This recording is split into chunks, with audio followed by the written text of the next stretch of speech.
Greetings, comrades. We are back with more Capital, starting chapter 25, titled The General Law of Capitalist Accumulation. Section 1 is called Increased Demand for Labor Power that accompanies accumulation, the composition of capital remaining the same.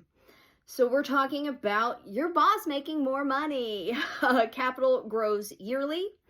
If the demand for labor exceeds the supply of it, then wages can increase, right? But accumulation reproduces the capital relation on a progressive scale. So let's say you work a 6-hour shift making your widgets. That first 4 hours of the shift, you are making money that represents the value that you produce. But that second 2 hours, that is that surplus value time where your boss takes everything. So even if your wages are increasing, your boss is also making more money because that proportion more or less remains the same. This is where he talks about even if you're making better wages, the worker is still exploited, and calls it the golden chain of the wage worker. Marx did have a way with words. And then just some reiteration of definitions here. When we're talking about value, you have constant value, which is your means of production, your tools and your factory and everything. And then your variable capital, that is your labor power.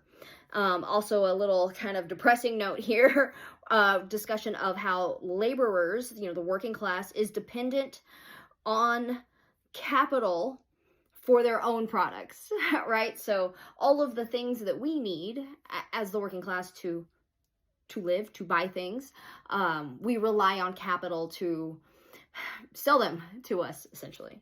So it's not great. Section 2 here, we're talking about productivity of labor.